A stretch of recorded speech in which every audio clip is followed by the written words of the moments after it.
Good morning anak-anak Miss sekalian, kembali lagi kita melanjutkan pelajaran kita pada bidang studi geografi bersama dengan Miss Heriana. Anak-anak Miss, hari ini kita masih akan membahas mengenai karakteristik negara-negara maju dan negara-negara berkembang. Nah, kalau di pertemuan sebelumnya kita sudah membahas mengenai karakteristik negara-negara maju, hari ini kita akan membahas mengenai karakteristik negara-negara berkembang serta persebaran negara maju dan negara berkembang di dunia. Baiklah, yang pertama kita bahas dulu apa yang dimaksud dengan negara berkembang. Nah, negara berkembang merupakan negara yang tingkat kesejahteraan ataupun kualitas hidup rakyatnya rendah dan sebagian besar kegiatan ekonominya berada di sektor agraris. Berbeda dengan negara maju ya nak ya, kalau di negara maju memiliki tingkat kesejahteraan lebih tinggi dan kegiatan ekonominya sebagian besar berada di sektor industri dan perdagangan. Nah, sekarang timbul pertanyaan, mengapa ada negara maju dan ada negara berkembang gitu? Kenapa tingkat perkembangan setiap negara itu berbeda-beda? Nah, hal yang menyebabkan demikian adalah karena tiap negara itu memiliki potensi sumber daya alam maupun sumber daya manusia yang berbeda-beda. Nah, hal ini tentunya dapat membuat perkembangan atau kemajuan tiap negara di dunia juga berbeda-beda.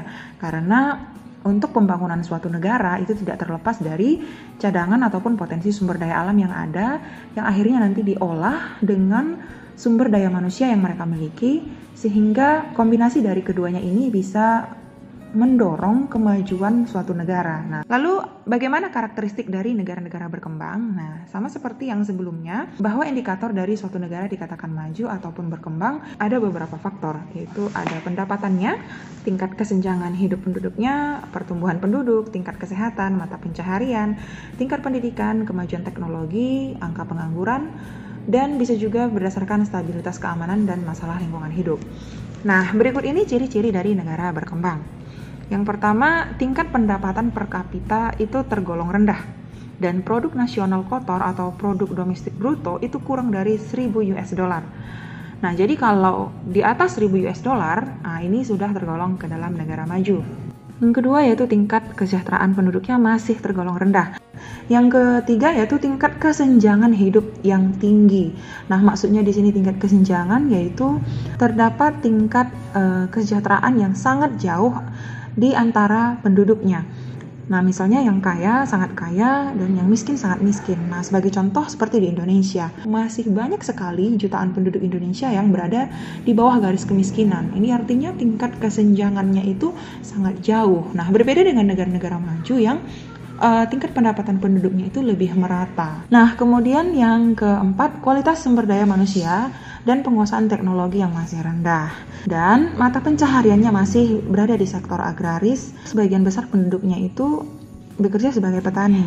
Yang selanjutnya yaitu minimnya lapangan kerja dan jumlah pengangguran yang tinggi. Nah, jadi negara-negara yang jumlah penganggurannya tinggi ini akan mengakibatkan kepada jumlah pendapatan yang rendah dan akhirnya berdampak kepada tingginya angka kemiskinan. Nah, kemudian pertumbuhan penduduknya tinggi atau bisa dikatakan angka kelahirannya cukup tinggi ya. Jadi, negara-negara yang angka pertumbuhan penduduknya tinggi maka bisa berpengaruh terhadap jumlah penduduk yang sangat besar. Sebagai contoh di sini disajikan data 10 besar negara-negara dengan populasi terbesar di dunia. Posisi pertama itu ditempati oleh China dengan ini di tahun 2012 itu 1,3 miliar penduduk. Nah, kemudian yang kedua ada negara India dengan 1,2 miliar. Ada Amerika Serikat atau United States di posisi ketiga sebesar 313 juta jiwa. Dan kita, Indonesia, berada di urutan keempat sebanyak 248 juta jiwa. Ini di tahun 2012 ya nak ya. Dan di sini ada estimasinya di tahun 2050 penduduk Indonesia diprediksi bisa mencapai 313 juta jiwa.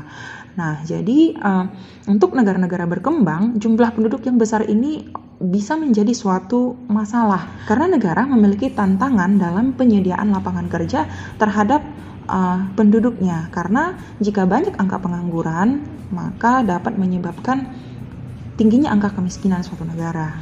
Kemudian indikator selanjutnya yaitu fasilitas kesehatan dan pendidikan masih sangat minim. atau tidak merata. Dan selanjutnya adalah komoditas ekspor dari negara-negara berkembang itu masih dalam bentuk produk hasil tambang ataupun hasil pertanian. Nah, bedanya dengan negara-negara maju, mereka itu komoditas ekspornya sudah dalam bentuk barang jadi, suatu produk yang lebih memiliki nilai jual yang tinggi. Sementara kita ini lebih banyak dalam bentuk bahan mentah, yang secara ekonomi tidak memiliki banyak keuntungan. Kemudian angka kriminal di negara-negara berkembang masih cukup tinggi, ini mungkin dipengaruhi oleh angka pengangguran yang tinggi tadi ya. Dan yang terakhir, timbulnya krisis lingkungan hidup karena sumber daya alam dikuras tanpa memperhatikan keseimbangan lingkungan.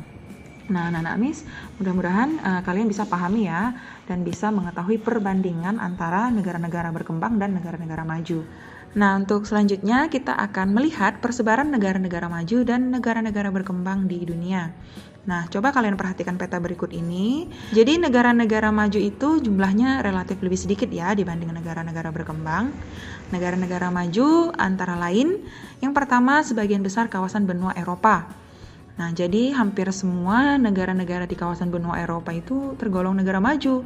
Contohnya seperti Inggris, Spanyol, Italia, Prancis, dan sebagainya. Kemudian di benua Amerika itu terdapat 2 negara, yaitu Kanada dan Amerika Serikat. Jadi selain dari Kanada dan Amerika Serikat, semuanya masih tergolong negara berkembang. Nah, seperti kayak Guyana, Brazil, Uruguay, Paraguay, Argentina, Meksiko, itu masih tergolong negara berkembang. Kemudian ada benua Australia. Benua Australia sekaligus sebuah negara. Nah, ini tergolong negara maju. Sementara di kawasan Asia itu di Asia Timur ada Jepang, Cina, dan Korea Selatan, ini tergolong maju. Tapi selebihnya masih tergolong negara berkembang. Termasuk di kawasan Asia Barat seperti Arab Saudi, kemudian di Asia Selatan ada India, Pakistan, Bangladesh, ini masih negara berkembang. Kemudian juga di kawasan Asia Tenggara. Nah, Asia Tenggara semuanya negara berkembang kecuali Singapura. Nah, anak-anak MIS dari sini untuk mengingat atau menghafalkan negara-negara ini, dengan menghafal contoh negara-negara maju, maka kita akan lebih mudah untuk mengetahui mana-mana saja yang negara-negara berkembang. Nah, karena selain dari negara maju ini tadi ya semuanya negara berkembang begitu. Nah, contohnya misalnya seperti Afrika. Nah, Afrika ini semuanya adalah tergolong negara berkembang.